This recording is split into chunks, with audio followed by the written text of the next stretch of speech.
The wife who is not required to pay a penny to support the family, even if she's rich, on the other hand, is permitted to pay her zakat dues to her husband if he cannot afford it, if he is poor. And that is stated in the hadith when Abdullah ibn Mas'ud was married to a wealthy woman and she was about to pay her zakat dues. He said, "Ala afqari minni," would you give it to anyone who's more worthy than me? She said, "But you're my husband." He said, "Well, I deserve it." She said, "Not before I ask Rasulullah sallallahu alayhi wasallam." She went to ask the Prophet sallallahu alayhi wasallam, and Anas ibn Malik was sitting by the door. She politely said, "Ya Anas," listen carefully, brothers and sisters. She said, "Ya Anas, do me a favor. Ask the Prophet sallallahu alaihi wasallam whether it is permissible for a wife to pay her zakat to her husband, but please do not tell him who's asking the question." Why?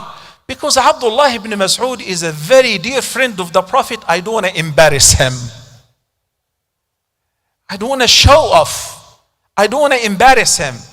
So the answer came in the affirmative.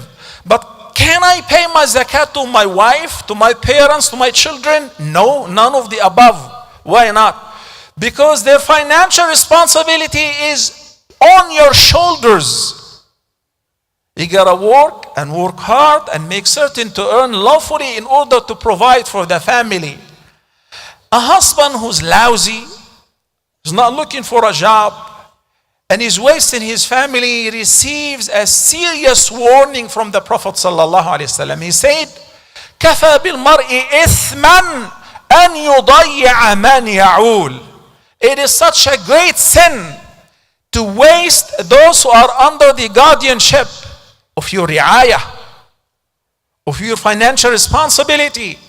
It is your duty to work hard, lodging and housing.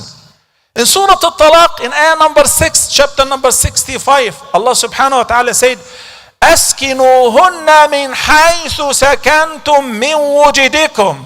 And guess what? This ayah was revealed concerning a woman who's already divorced. First or second divorce, you shouldn't kick her out. During the iddah, she must spend the iddah period, 3 months or 3 periods, in the same house where you're living. You don't have the right to kick her out. Nor does she have the right to leave. Allah commands both of you to live in the same place in which you're living, within your capacity, on a reasonable basis. In the sound hadith, a woman by the name Hind bint Utbah, she was the wife of Abu Sufyan. May Allah be pleased with all of them. After the conquest of Mecca, they all accepted Islam. So she came and she asked the Prophet sallallahu alaihi wasallam this question. She said, "Ya Rasulullah, inna Abu Sufyan rajulun shahih." My husband, Abu Sufyan, is a stingy man. He doesn't give me enough money to spend on myself and my children. Unless if I take from his money without his knowledge, am I bearing any sin in doing so? So the Prophet sallallahu alaihi wasallam said, "Khudi ma yakfiki wa waladaki bil ma'ruf." You may take what is sufficient for you and your children from his wealth without his knowledge, but on a reasonable basis. That is not called stealing. Why? Because you're taking your right.